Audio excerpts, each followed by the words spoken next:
आज की कहानी है कौवा और सांप। एक दिन एक कौवा घोंसला बनाने के लिए उपयुक्त जगह की तलाश में था।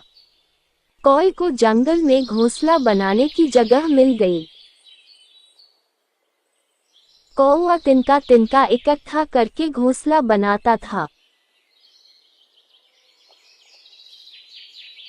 एक दिन कौवे ने उसके घोंसले में अंडा दे दिया। कौवे के घोंसले वाले पेड़ के नीचे एक सांप का घोंसला था। सांप ने कौवे को अंडे देते हुए देख लिया। सांप को कौवे के अंडे का लालच था।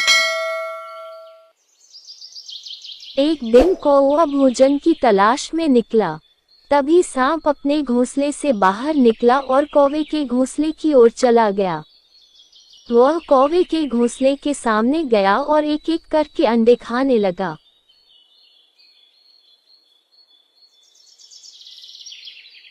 फिर सांप अपने घर वापस चला गया।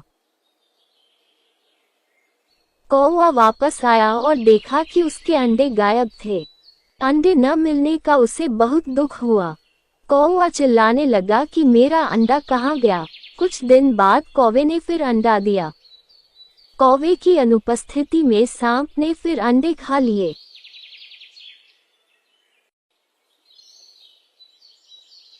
कौवा वापस आया और देखा कि उसका अंडा गायब है।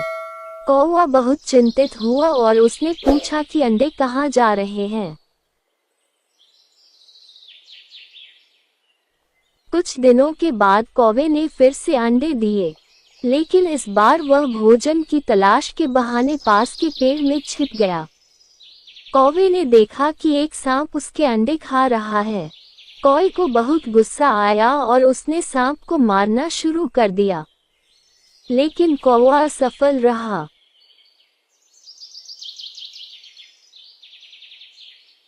कौवा उदास होकर उड़ने लगा और सोचने लगा कि इस सांप की पकड़ से कैसे बचूं। कौवे ने एक महल देखा और उसकी ओर उड़ गया। वहां रानी अपनी सहेलियों के साथ स्नान कर रही थी। रानी के आभूषण बगल में थे। उस आभूषण को देखकर कौवे के मन में एक विचार आया। कौवा गहनों के पास गया और मोतियों का हार लेकर उड़ गया। रानी की सहेलियां कौवे को देखकर चिल्लाने लगी और बोली, सिपाहियों, कौवे को पकड़ो और जैसे भी हो गहने ले आओ। सिपाही कौवे के पीछे दौड़ते रहे। कौवे ने रत्नजड़ित चोंच उठाए और तेजी से उड़ने लगा, और सिपाही कौवे का पीछा करता रहा। सिपाही कौवे के पीछे भागने लगे। भागते समय वे हाँफने लगे। कौवे ने मोतियों का हार सांप के घोंसले में गिरा दिया और उड़ गया। सिपाहियों ने कौवे को मोती का हार एक गड्ढे में गिराते हुए देखा।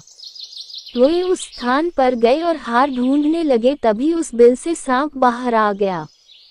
सिपाहियों ने डंडे से सांप को मार डाला और हार लेकर चले गए। सांप को मरा हुआ देखकर कौवा बहुत खुश हुआ।